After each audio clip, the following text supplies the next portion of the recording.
Hello दोस्तों, how are you. आज फिर मैं एक नई वीडियो के साथ आपके बीच आया हूँ।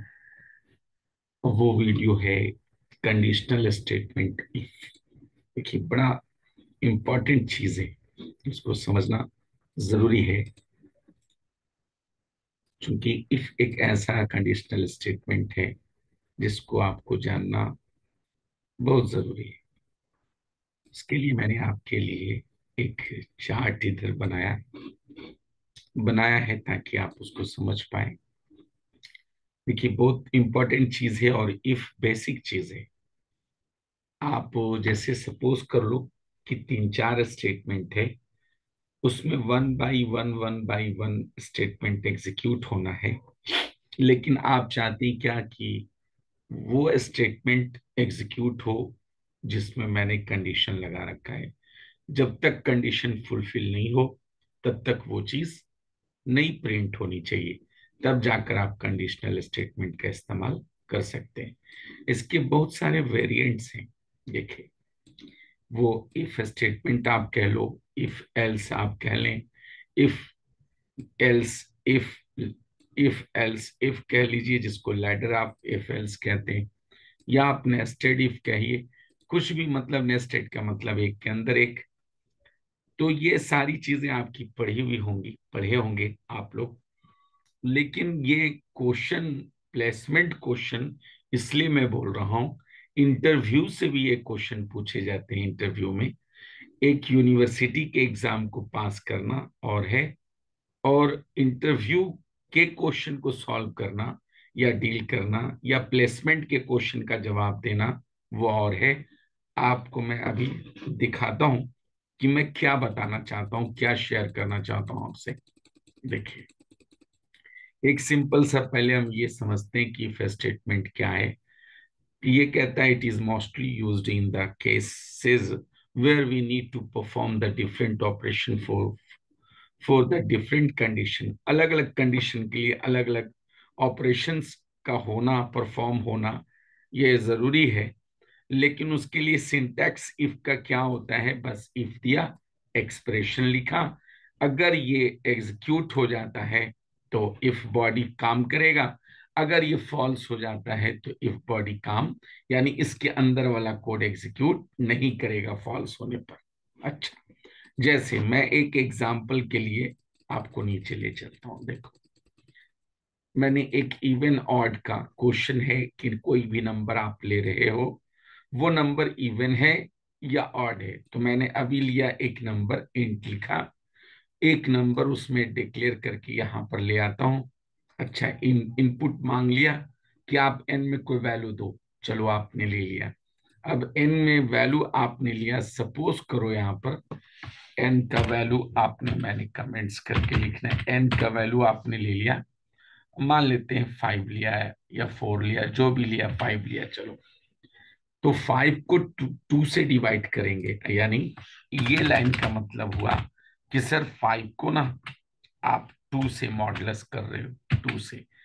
तो ये क्या रिजल्ट देगा? तो सर मॉडुलस करने का मतलब है रिमाइंडर देता है। तो 2 को 5 से डिवाइड करेंगे तो रिमाइंडर यानी बचेगा क्या?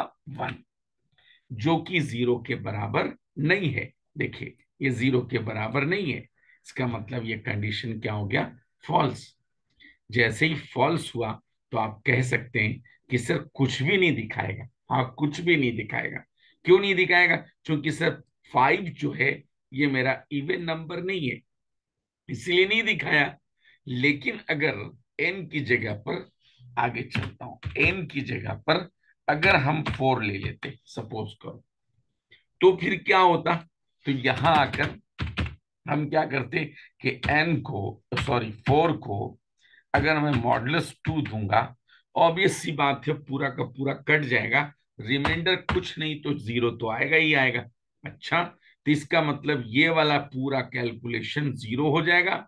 4 के केस में यस, 0 0 के बराबर है, यस। यानी दोनों जब बराबर हो गया तो आपने क्या किया? ये इसने क्या प्रोवाइड किया? ट्रू। जैसे ही ट्रू हुआ तो परसेंट डी का मतलब हो गया जो नंबर आपने लिया था 4 यानी 4, वो नंबर इज इवन नंबर, यानी वो नंबर क्या है? इवन है। क्लियर है? ये आपने सीखा होगा, इस तरह के क्वेश्चंस इफ से रिलेटेड आपने पढ़ा होगा। लेकिन मैं जो आज बताना चाह रहा हूं, मेरे इस वीडियो को बनाने का मकसद क्या है, वो यहां है।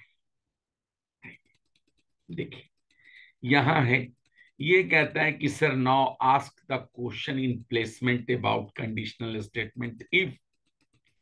आज के मेरे पढ़ाने यानी आपको गाइड करने का यही थीम है मेरा, बस ये कि जब क्वेश्चन पूछे जाते हैं प्लेसमेंट में इफ के लिए, तो वो कैसे कैसे होंगे, जरा सा मैं उसको वन बाय वन आपसे शेयर करता हूं। जैसे देखो, मैंने पहले क्वेश्चन को यहाँ पर सबको अलग अलग एक चार्ट टाइप का बना दिया ताकि आपको हेल्प मिले। एक वॉइड मेन रखा। अब देखो यहाँ 5 है, जबकि सिंटेक्स में इफ में क्या कहा जाता है, कंडीशन होल्ड करते हैं। यानी यूनिवर्सिटी की पढ़ाई में बीसीए एमसीए के लेवल वालों को बताया जाता है कि इफ के अंदर कंडीशन देना है, जबकि मैंने यहाँ कोई कंडीशन नहीं दिया, तो भी ये रिजल्ट क्या आएगा, क्या ये वाला स्टेटमेंट एग्जीक्यूट करेगा?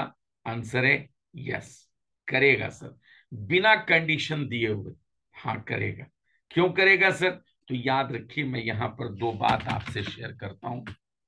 पहली बात तो ये सर, अगर कंडीशन ट्रू होगा ना, ट्रू तब होगा जब नन जीरो हो।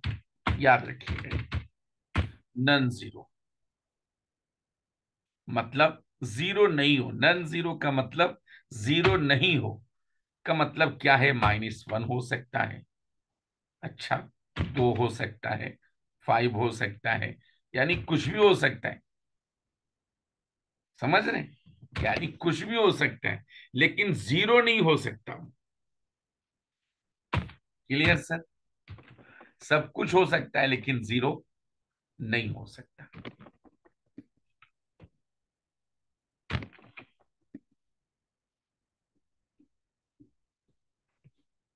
सब कुछ हो सकता है लेकिन जीरो नहीं होगा। इतनी बात आपके दिमाग में आ गई तो बस ये कहानी शुरू।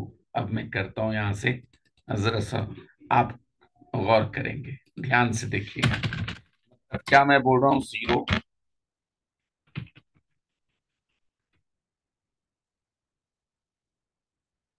यानी NON, नन जीरो। अगर होना नन जीरो हो, कहने का मतलब -1 हो, कोई भी इंटीजर वैल्यू हो सकता है, कुछ भी हो सकता है, लेकिन मतलब समझ लो वो जीरो नहीं होगा। क्लियर ना? ये कमेंट्स में मैंने लिख दिया।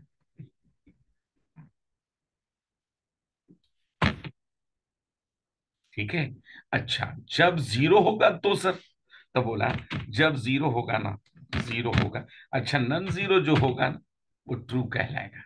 इसका मतलब सर ये सारे के सारे क्या हैं, ट्रू होंगे। अच्छा, ये सब ट्रू होंगे? हाँ बिल्कुल ट्रू होंगे। इसका कहने का मतलब ये हो रहा है, दो बातें आप मेरी याद रखना हमेशा जब इफ कंडीशन को हैंडल कर रहे हो तब। पहला क्या, मैं इसको यहां से कट ही कर देता हूं ताकि आपको अच्छे से समझ में आए। ऊपर में मैं यहाँ पे मेंशन कर देता हूं सिर्फ दो बातें।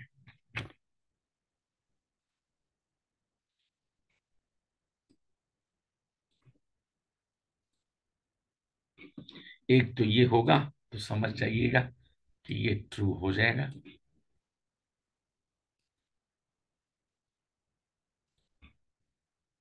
अच्छा, ये क्या है, ट्रू है।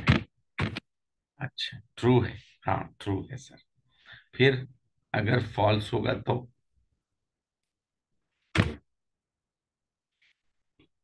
ये वाला ट्रू हो गया, हाँ ट्रू हो गया।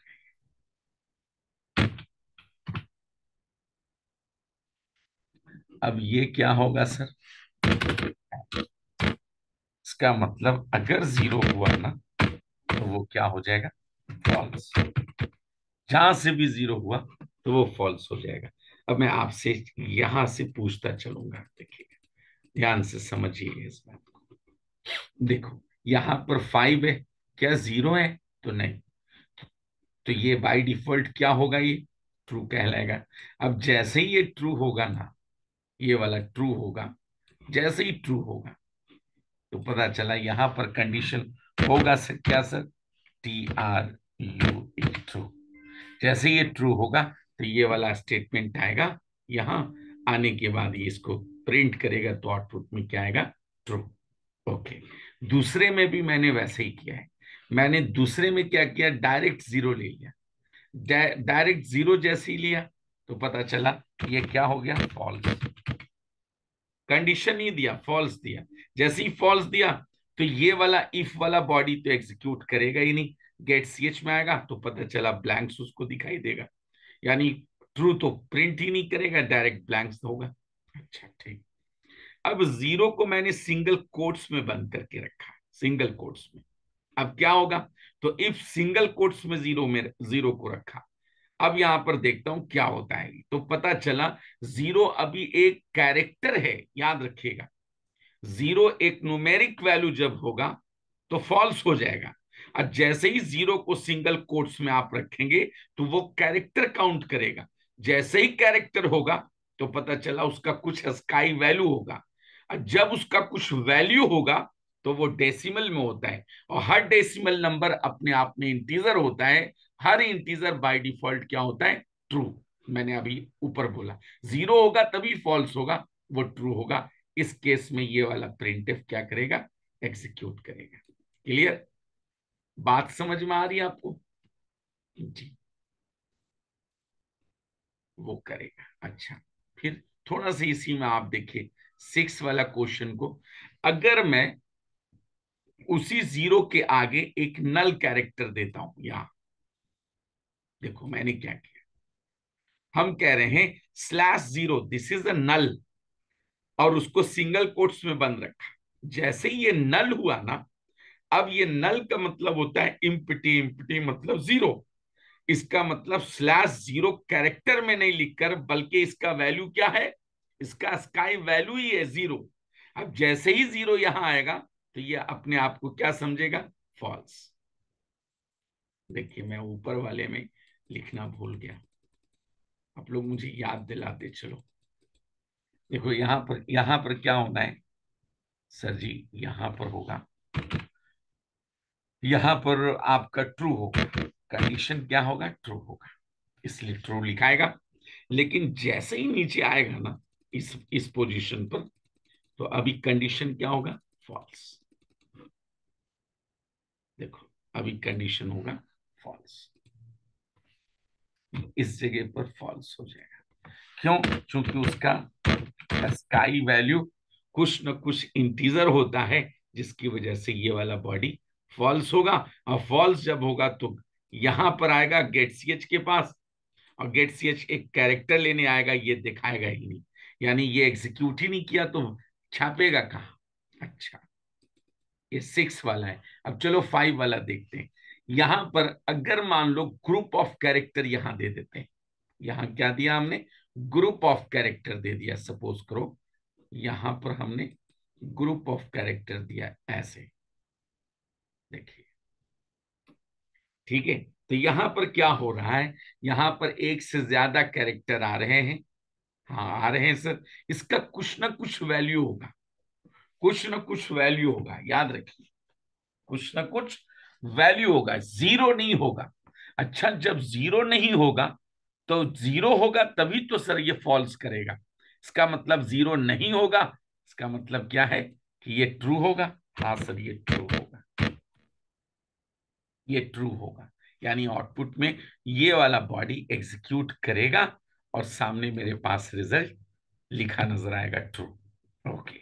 अच्छा, यहाँ पर -5 है, क्या ये ट्रू है, बिल्कुल ट्रू है, क्योंकि जीरो तो है नहीं, इस वजह से ये भी कंडीशन क्या होगा, ट्रू होगा, ये भी ट्रू होगा। अच्छा, ये भी ट्रू होगा, हाँ सर ट्रू जब होगा तो ये वाला बॉडी एग्जीक्यूट करेगा, आंसर है यस, ये वाला बॉडी एग्जीक्यूट करेगा। क्लियर है, अच्छा अभी तक क्लियर है। आप एक बार प्रैक्टिस कीजिएगा, और अगर कोई दिक्कत हो तो मुझसे आप कह, चूंकि इसीलिए मैंने सामने आउटपुट भी लिख दिया ताकि आपको क्लियर हो जाए। देखो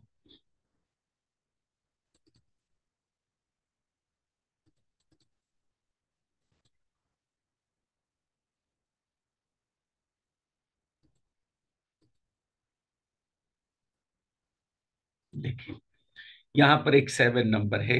सपोज कर लो, मान लेते हैं कि ए का वैल्यू यहां पर क्या है, ए का वैल्यू कितना है 14 और बी का वैल्यू 13 है।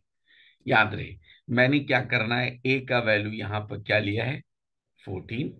अच्छा फिर से बी का वैल्यू हमने क्या लिया है 13। अच्छा एक 14 है एक 13 है, हाँ सर।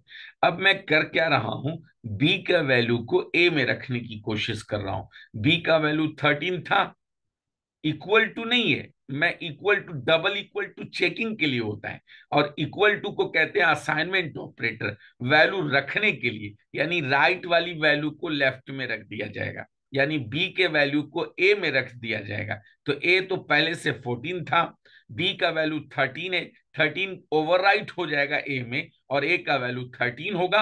अब आप बताओ 13 क्या जीरो है या नन जीरो है, तो आंसर है नन जीरो है। जैसे ही नन जीरो होगा तो सर ये वाला बॉडी क्या होगा, एग्जीक्यूट कर जाएगा। जैसे ही ये करेगा तो आपको स्क्रीन पर लिखा हुआ क्या नजर आएगा, ट्रू नजर आएगा। और क्या नजर आएगा, क्लियर है। हाँ अब उसी तरह से इधर देखो, यहाँ बी का वैल्यू जीरो है, यस जीरो है। फिर उसी ढंग से ए का वैल्यू भी जीरो, बी का वैल्यू भी जीरो, दोनों का वैल्यू जीरो है। अब यहां पर बी का वैल्यू ए में डालने की कोशिश कर रहा हूं, यानी बी जीरो था पहले, फिर अभी ए भी जीरो हो गया, दोनों जीरो जीरो है, यानी बी का वैल्यू जीरो ए में ओवरराइट हो गया, तो ए में अभी क्या बचा जीरो। जैसे ही ए जीरो हो गया तब तो ये फॉल्स हो जाएगा, क्योंकि इफ कह रहा है कि मेरे अंदर या तो जीरो होगा या नॉन जीरो होगा। तो जीरो जब आ गया ये अपने अपने फॉल्स होगा, फॉल्स जब होगा तो डायरेक्ट कहां पहुंचेगा, गेट सीएच के पास। अब जैसे ही गेट सीएच के पास पहुंचता है यहां से ब्लैंक्स, क्योंकि ये कुछ दिखाएगा नहीं, बॉडी तो एग्जीक्यूट हुआ ही नहीं क्योंकि ये फॉल्स हो गया था। अच्छा यहां पर सर ट्रू हुआ था, इसलिए अंदर गया, और यहां पर फॉल्स हो गया था इसलिए बाहर हो गया, बाहर। ठीक, इसीलिए यहां पर कुछ दिखाया नहीं। अच्छा चलो यहां पर एक एक बात और यहां पर करता, यहां पर क्या है कि मान लो वही इसी क्वेश्चन को यहां पर ले आ, ए का वैल्यू सपोज कर लीजिए 14 है, ठीक है। अच्छा बी का वैल्यू भी 13 है, ले लिया, हमने मानकर चला कि ए 14 है और बी 13 है, 14 और 13 है। अच्छा नहीं लग रहा, चलो ठीक है। अब यहां पर करना क्या है, ए का वैल्यू 13 और बी का वैल्यू 13, ये दोनों मतलब अब डबल इक्वल टू आया है। यहां यहां देखो इक्वल टू था, यहां पहले इक्वल टू था, लेकिन यहां पर डबल इक्वल टू आया है। ओके, यहां डबल इक्वल टू आया, डबल इक्वल टू बता रहा है ए का वैल्यू 14 है, बी का वैल्यू 13 है। क्या बोथ आर इक्वल्स, क्या दोनों सेम सेम है, इसने कहा नो, यानी फॉल्स हुआ। जैसे ही फॉल्स हुआ तो ये बाहर आता ना, लेकिन लास्ट में मैंने क्या दिया है सेमी कॉलन, इसी को समझना है। लास्ट में हमने क्या दिया है सेमी कॉलन, आपको नजर आ रहा है, लास्ट में हमने क्या लिया है सेमी कॉलन। देखो यहां पर लास्ट में क्या लिखा हुआ है सेमी कॉलन। अच्छा ये सेमी कॉलन सर आपने क्यों दिया, लास्ट में सेमी कॉलन है, इस पर ध्यान देना, नहीं अच्छा लग रहा मुझे कलर। अच्छा कोई बात, लास्ट में सेमी कॉलन, ये बोल रहा तुम जब फॉल्स हो रहे थे ना, तो लास्ट में सेमी कॉलन देने का मतलब हुआ है कि अब ये स्टेटमेंट एक सिंपल लाइन हो गया, अब इसके अंदर में कोई स्टेटमेंट नहीं है। बाकी अब इस सब में कंडीशन ट्रू होगा तब उसकी बॉडी एग्जीक्यूट होगी, फॉल्स होगा तो एग्जीक्यूट नहीं होगी। लेकिन जैसे ही आपने लास्ट में इफ के लास्ट में सेमी कॉलन प्लेस किया ना, अब इसका मतलब है कि इसके अंदर कोई स्टेटमेंट नहीं, ये खुद एक स्टेटमेंट बन गया। अब चाहे कंडीशन ट्रू हो या फॉल्स हो, उसको स्टेटमेंट से कोई लेना देना नहीं, यानी नीचे वाली बॉडी से इसको कोई लेना देना नहीं, मतलब इसको कोई लेना देना नहीं इस कंडीशन से। क्यों, क्योंकि लास्ट में आपने क्या प्लेस कर दिया सेमी कॉलन।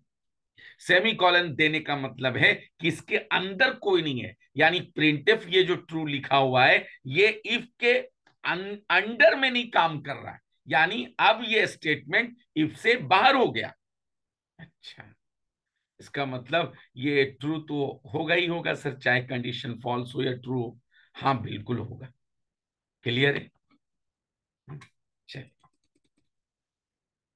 बहुत सारे क्वेश्चन आते हैं कि इफ के लास्ट में सेमीकोलन पड़ता है कि नहीं पड़ता। बहुत लोग बोलते नहीं पड़ता, आप जानो कि ये पड़ता है। अच्छा, पढ़ता है क्यों पढ़ता है? ताकि वो उसके अंदर कोई स्टेटमेंट ना हो, खुद उसको एक स्टेटमेंट बना दिया जाए। अच्छा, चलिए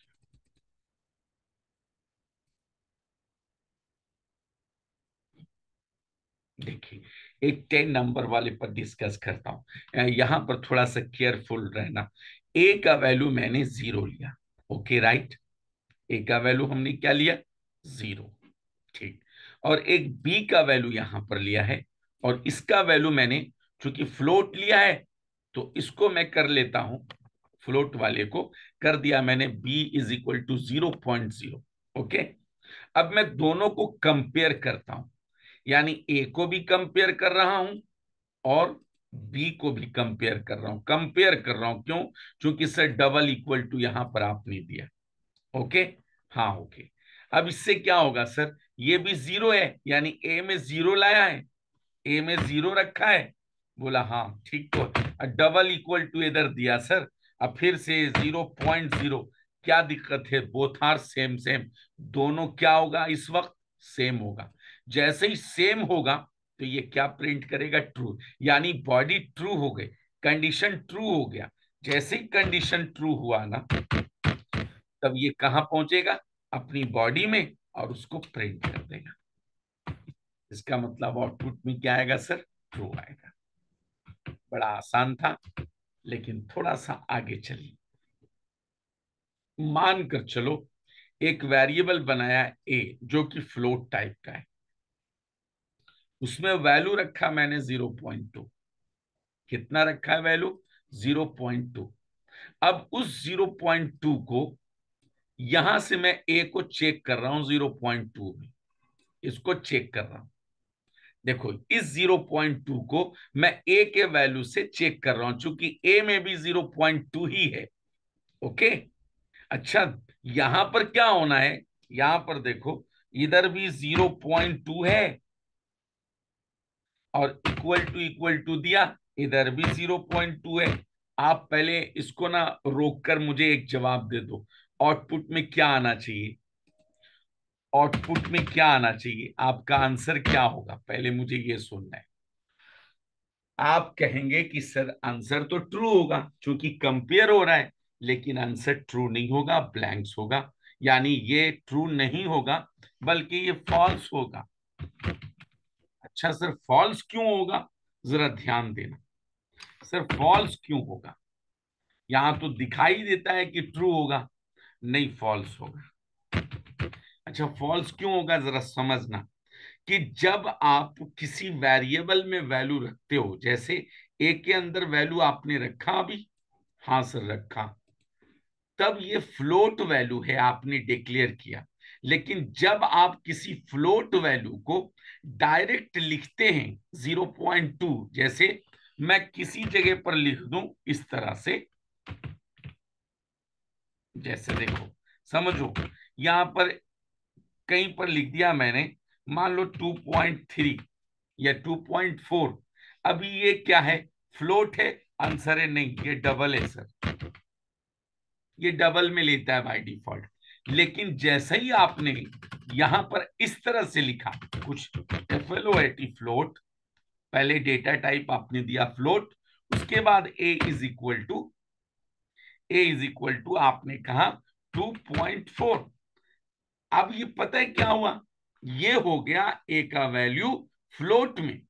अच्छा, अगर आपने किसी वेरिएबल में असाइन नहीं किया और डायरेक्ट लिख रहे हैं, तो कंपाइलर इसको ट्रीट करता है कैसे? डबल में। ये समझ लेता है ये डबल है। क्लियर? अच्छा, तो अब देखो यार, टाइप कास्टिंग का केस पैदा हो गया। ये इधर राइट वाला ये क्या है? ये वाला है डबल, इधर वाला है डबल, मैं ब्रैकेट में लिखता हूं डबल, DOUBLE डबल में है। हाँ सर ये डबल में है। और इधर वाला क्या है, फ्लोट में। तो अब फ्लोट और डबल दोनों का मतलब मेमोरी एलोकेशन चेंज होगा, दोनों मेमोरी ऑक्युपाई अलग अलग होगा। तो दोनों सेम कैसे होगा, इसलिए सेम नहीं होगा, फॉल्स होगा कंडीशन, और ब्लैंक्स दे देगा। क्लियर, यानी कुछ भी नहीं देगा। बात समझ में आ रही है आप लोगों को, ये मैं बता रहा हूं सिर्फ। अच्छा आगे आप लोग करके देखना इसको पहले, ठीक ना। अच्छा जस्ट थोड़ा सा एडवांस यहां पर, और थोड़ा सा एक लेवल देखो, इसी का दूसरा फॉर्मेट दिखा रहा हूं। यहीं पर बहुत सारे ऐसे स्टूडेंट हैं जो प्लेसमेंट के वक्त सिर्फ इफ में कट जाते हैं, उसको इंटरव्यूअर छांट देता है, उसकी सारी मेहनत पर पानी फेर देता है। क्यों, उसको सिर्फ लगता है कि मैंने यूनिवर्सिटी वाला जो इफ पढ़ा है बस वही मेरे लिए सब चीजें। नहीं, यहां देखो समझो, यहां पर फिर क्या किया मैंने, पहले जीरो पॉइंट, पॉइंट के बाद कोई नंबर लिया था ना, अब नंबर के बाद पॉइंट में जीरो रख रहा हूं, पॉइंट के बाद। देखो क्या है, यहां पर क्या है, 2.0 रखा है यहां पर, ध्यान से देखिएगा। मैंने ए में 2.0 रखा और यहां पर रख रहा हूं। अब यहां पर देखिए जरा क्या होने वाला है, ए का वैल्यू 2.0 बोला, हाँ ए का वैल्यू 2.0 है भी, ए का वैल्यू 2.0 है कि नहीं, बिल्कुल है। अच्छा फिर सर 2.0 हो गया। अच्छा डबल इक्वल टू, फिर से क्या है 2.0, 2.0। अब मैं यहां पर आपको बताता हूं, ये तो होगा ट्रू, क्योंकि आउटपुट नीचे लिखा हुआ है, आप देख लेंगे तुरंत। आप लोगों के नोट्स के लिए ये मैंने इस तरह से लिखा है, ताकि आप सीख भी जाएं और कुछ आपके पास मटेरियल भी आ जाए। देखो ट्रू हुआ। अच्छा क्यों ट्रू हुआ सर, क्योंकि याद रखिएगा पॉइंट के बाद जीरो लिया है मैंने, तो पॉइंट के बाद जीरो जो है, चाहे वो डबल में हो चाहे वो फ्लोट में हो, सब एक जैसा अरेंज किया जाता है, याद रखिएगा। लेकिन दोनों को इक्वल होने के लिए इसका आगे वाला पॉइंट के पहले वाला डिजिट सेम होना चाहिए। यानी ए में रखा है आपने 2.2, टू रखा है, तो इधर वाला में भी क्या होगा, टू ही हो। यानी बिना, समझो कि बिना आप किसी वेरिएबल में रखेंगे, रखें, बिना वेरिएबल में किसी वैल्यू को रखे हुए अगर आप लिखते हो तो वो डबल लेगा, लेकिन पॉइंट के बाद अगर जीरो है तो उसी तरीके से अरेंज करता है जैसे फ्लोट अरेंज होता है। इसका मतलब दोनों में अभी कोई डिफरेंसेस नहीं। चेंज कब होगा, जब पॉइंट के बाद कोई नंबर हो, कोई डिजिट हो, जैसा कि इसमें ये 11 नंबर वाले क्वेश्चन में हुआ था, क्योंकि पॉइंट के बाद कोई नंबर था, या पॉइंट के बाद यदि जीरो आए ना, तो दोनों का मेमोरी एलोकेशन, अरेंजमेंट डेटा का सेम सेम होता है। शर्त है पॉइंट के पहले भी वही हो, जिसमें फ्लोट में आपने पॉइंट के पहले टू लिया है, तो पॉइंट डबल में भी आप नहीं लिखे हो तो पॉइंट के पहले भी टू ही लिखिएगा, तब जाकर दोनों इक्वल होगा। अगर चेंज कर देंगे तब तो वो ऐसा ही चेंज हो जाएगा। इसीलिए कंडीशन ट्रू होगा और ये वाला ट्रू वाला ब्लॉक एग्जीक्यूट करेगा, करने के बाद ट्रू आपके सामने स्क्रीन पर नजर आएगा। अच्छा थोड़ा सा और चलते हैं।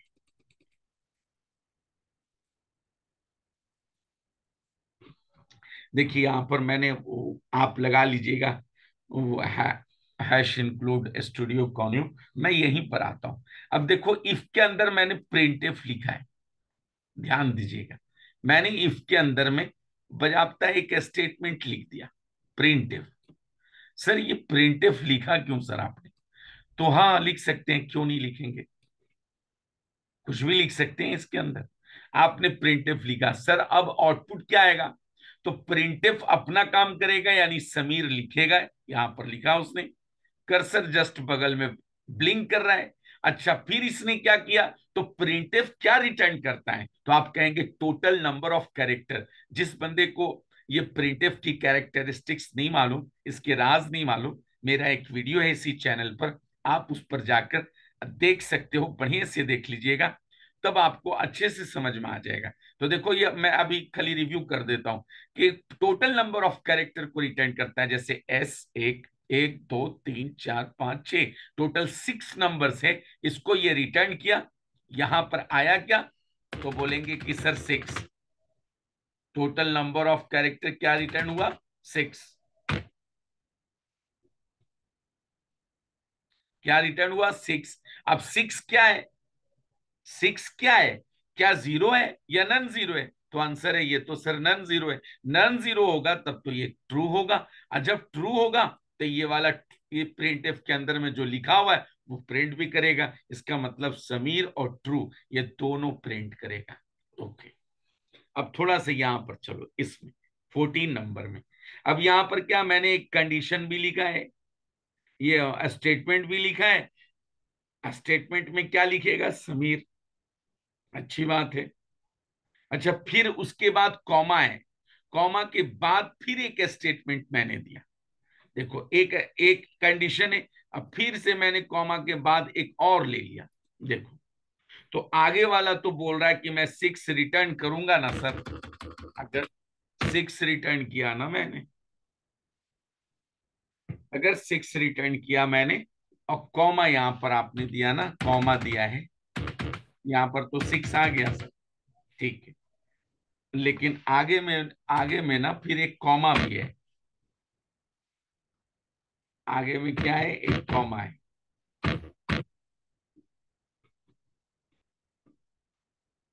देखो,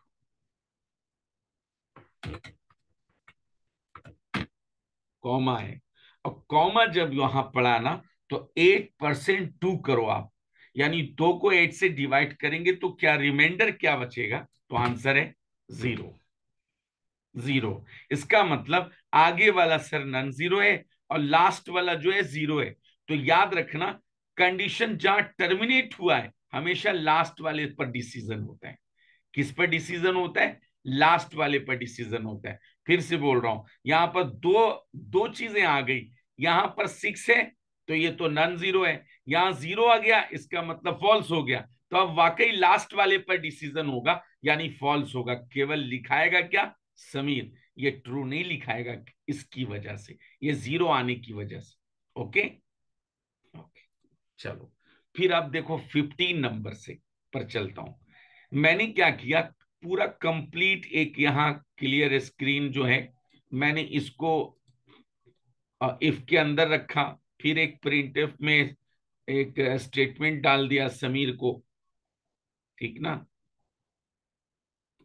देखिए, समझाने में थोड़ी सी वीडियो मेरी लंबी हो जाती है, आप इसको माफ करेंगे, लेकिन क्या करूं, मजबूर हो जाता हूँ, छोड़कर जाने का मन नहीं करता, मतलब छोड़कर हटने का मन नहीं करता। लगता है कि कुछ भी बता रहा हूं, अगर आपको समझा रहा हूं, आपसे शेयर कर रहा हूं, आधा अधूरा ना करूं, पूरा कर दूं उसको, इसमें वीडियो बड़ी हो जाती, लंबी हो जाती। लेकिन खैर, आप लोग इस पर ध्यान दीजिएगा। क्लियर स्क्रीन मैंने दिया, एक कॉमा, फिर प्रिंटफ दिया, फिर कॉमा, फिर गेट सीएस दिया। ओके, उसके बाद इफ को ना लास्ट में सेमी कॉलन से टर्मिनेट कर दिया। इसका मतलब अब ये जो प्रिंटफ ट्रू जिसके अंदर लिखा हुआ है वो इफ के अंदर नहीं है, इफ के अंदर नहीं है वो। Clear, okay. तो अभी क्या दिखाएगा सर, क्लियर स्क्रीन साफ किया, प्रिंटफ समीर लिखा, गेट सीएच, यानी कोई कैरेक्टर मांग रहा है, कोई कैरेक्टर मांग रहा है ये। आप कोई भी कैरेक्टर देंगे तो उसका कोई स्काई वैल्यू होगा। अब वैल्यू ट्रू हो या फॉल्स हो, क्यों, क्योंकि इसको नीचे तो आना नहीं है, नीचे से उसको कोई मतलब नहीं है, एक सिंगल स्टेटमेंट है, सेमीकोलन, यानी ये टर्मिनेट हो गया। अब वो, ये प्रिंटफ ट्रू वाला इफ के साथ नहीं है, ये इफ अलग हो गया और ये वाला प्रिंटफ अलग हो गया। ये प्रिंटफ ट्रू वाला एट एनी हाउ प्रिंट होगा ही होगा, चाहे इफ का कंडीशन ट्रू हो या फॉल्स हो। क्यों, क्योंकि आपने लास्ट में सेमीकोलन प्लेस कर दिया। अब ये सिंपल एक कंडीशन नहीं, बल्कि सिंपल एक स्टेटमेंट हो गया, जिसके अंदर मोर देन वन स्टेटमेंट को आप एग्जीक्यूट करा सकते हो। ओके। तो फिर सर, तो ये समीर लिखा, फिर प्रिंटफ भी लिखेगा? बिल्कुल लिखेगा। इसलिए यहां पर मैं लिख भी देता हूं, TRUE, ट्रू। क्लियर? यानी समीर भी लिखेगा और सरजी ट्रू भी लिखेगा। यानी दोनों चीज आप एक बार ना चेक करके देखना मेरी बात कहां तक सही है, तो आपको और क्लियर समझ में आएगा कि मैं क्या समझाना चाह रहा था आप लोगों को। क्लियर है? बस यही है। आप इसको एक बार प्रैक्टिस करेंगे और कर कर मुझे बताएंगे कि कैसा लगा वीडियो।